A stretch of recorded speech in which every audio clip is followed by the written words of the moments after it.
नमस्कार दोस्तों, मैं डॉक्टर प्रभाकर जायभाई, त्रिमूर्ति होम्योपैथी ये मेरा यूट्यूब चैनल है। आप सभी का स्वागत। मैं ये वीडियो बनाता हूँ ताकि आप हेल्दी रहें, आपको बीमारी के बारे में पता चले और धीरे धीरे आप इसके प्रिकॉशन के बारे में जानें और आप हेल्दी रहना शुरू करें। इसी मकसद से मैं वीडियो बनाता हूँ। तो आप भी मेरा एक छोटा सा काम करते रहिए, मेरे चैनल को सब्सक्राइब कीजिए, मेरे वीडियो को शेयर करते रहिए और बेल का आइकन बटन दबा के रखें ताकि आपको मेरे सब वीडियो मिलते रहें। तो आज मैं जो टॉपिक पे बात कर रहा हूँ वो है ब्लोटिंग यानी कि क्या, अपने पेट की आंतों में गैस भरना। इसके कारण पेट में फूल जाना, पेट के आंतों में गुब्बारे जैसे फीलिंग होना, गुब्बारे जैसा पेट बड़ा दिखना, पेट में गैस होना, इससे डिस्कम्फर्ट होना, डकारे आना, पेट दर्द होना, ये सब होता है अगर आपके पेट के हाजमा बराबर नहीं, पेट संबंधी कोई बीमारियां हैं, या आप बहुत ज़्यादा स्ट्रेस में रहते हैं, या कई प्रकार की दवाइयाँ आप रेगुलरली खाते हैं, उससे आप परेशान हो जाते हैं। तो ये ब्लोटिंग के क्या कारण होते हैं? आज का जो लाइफस्टाइल है हमारा, वो ये ब्लोटिंग का सबसे बड़ा रीज़न है। हम एक जगह पे बैठ के ही काम कर रहे हैं, हमें चलने में फुर्सत नहीं है, हम उठ बैठ नहीं रहे हैं, बहुत ज़्यादा एक समय पे बैठ के हम सेडेंटरी लाइफ जी रहे हैं, पानी पीना तक का हम भूल जाते हैं, और अगर भूख लगी तो जंक फूड खाते हैं, पिज़्ज़ा ऑर्डर करते हैं, मैगी खाते हैं, बर्गर खाते हैं, समोसे खाते हैं। ये सब चीज़ों से हमारे पेट का हजमा ख़राब हो रहा है और इसमें हमारा पेट फूल रहा है। इसके कारण हम नींद नहीं ले पा रहे हैं, नींद की समस्या से जूझ रहे हैं, एक्सरसाइज नहीं कर पा रहा है। ये सब कारणों से हमारा पेट फूला रहता है और ये पेट फूलने की समस्या हर किसी को कभी ना कभी तो भी परेशान करती है। हमारा जो खाने का आदत, हम बहुत इरेगुलरली खाना खा रहे हैं, हम बाहर का खाना बहुत ज़्यादा खा रहे हैं, घर का खाने छोड़ के हम बाहर ज़्यादा होटलिंग कर रहे हैं, वीकेंड्स में बाहर खा रहे हैं, ट्रैवलिंग में बाहर का खा रहे हैं, और ज़्यादा चाय, कॉफ़ी, तंबाकू, अल्कोहल, सिगरेट, ये सब चीज़ों से भी ये हमारा हजमा ख़राब कर रहा है और हमारा पेट में बेचैनी हो रही है, ब्लोटिंग बढ़ते ही जा रहा है। कई चीज़ों की एलर्जी की वजह से भी हमें ब्लोटिंग का सामना करना पड़ता है, पेट का फुलापन का सामना करना पड़ता है। जैसे किसी को गेहूं की एलर्जी है तो उसको पेट की प्रॉब्लम हो जाती है, या ब्रोकोली, गोभी या फिर बीन्स, ये सब चीज़ों खाने से भी बहुत सारे लोगों को एलर्जिक फील होता है और उन्हें पेट में फुला फुला सा रहता है, गुब्बारे जैसे फीलिंग आती है। और अन्य कई बीमारियां भी है जिसके कारण भी पेट फुला रहता है। इसलिए डॉक्टर से मिलना बहुत ज़रूरी है, आपकी जांचें करना बहुत ज़रूरी है।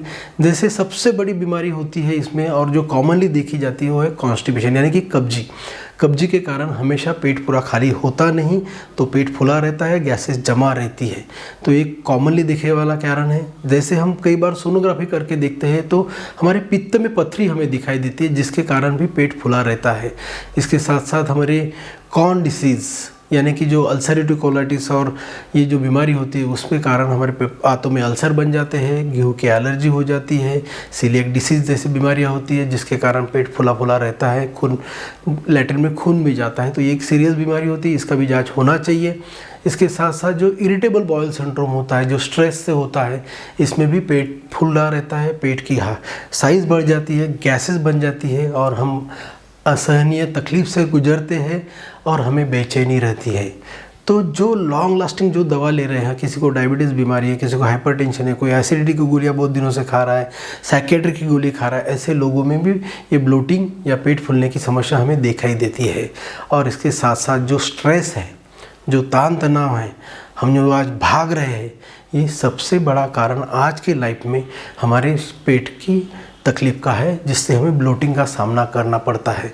अगर हम खाने में बात करते हैं, खाते खाते बहुत ज़्यादा बात करते हैं, खाने में पूरा फोकस नहीं करते, खाना बहुत गड़बड़ में खाते हैं, खाने में बहुत ज़्यादा पानी पी लेते हैं, तो एक कारण हो सकता है आपके ब्लोटिंग का। तो हमें क्या करना चाहिए? खाना हमें टाइम पे खाना चाहिए। खाना खाते समय मोबाइल, बातें करने को अवॉइड करना चाहिए। खाना हमें आराम से चबा चबा के खाना चाहिए। अगर हम खाना आराम से खाते हैं तो हमारे मुंह में जो गैस्ट्रिक जूसेस सीक्रेट होते हैं, सलाइवा सीक्रेट होता है, वो हमारे हाजमे को अच्छा रखता है। इसलिए खाना आराम से खाइए, खाना धीरे धीरे खाइए, खाना शांति से खाइए, बहुत ज़रूरी है। खाते समय ज़्यादा पानी ना पीजिए। खाने में हमें याद रखना है कि फाइबर वाली चीज़ें ज़्यादा लेनी है, जिससे हमारा हाजमा अच्छा रहेगा। फाइबर के लिए हरी पत्तेदार सब्जियां बहुत इंपॉर्टेंट होती है, पालक होती है, मेथी होती है, ऐसी कई हरीदार पत्तेदार सब्जियां हैं जो हम खा सकते हैं। उसमें हम ककड़ी खा सकते हैं, फ्रूट खा सकते हैं, फ्रूट में हम पपाया खा सकते हैं, जो सीजनल फ्रूट्स है वो खा सकते हैं। हर कलर का फ्रूट अब अगर आप खाएंगे तो उसमें आपको अच्छे से फाइबर मिलेंगे और आपका हजमा अच्छा रहेगा। साथ में एक चीज़ याद रखिए, आपको नींद पर्याप्त मात्रा में लेना बहुत ज़रूरी है, जो आपके बॉडी का ओवरऑल मेंटेनेंस के लिए बहुत इंपॉर्टेंट होता है। और इसके साथ साथ अगर आप रेगुलर एक्सरसाइज करते हैं तो आपका हजमा अच्छा रहेगा और आपको पेट फूलने की तकलीफ़ या पेट में गैसेस की तकलीफ़ या ब्लोटिंग की तकलीफ़ का सामना नहीं करना पड़ेगा।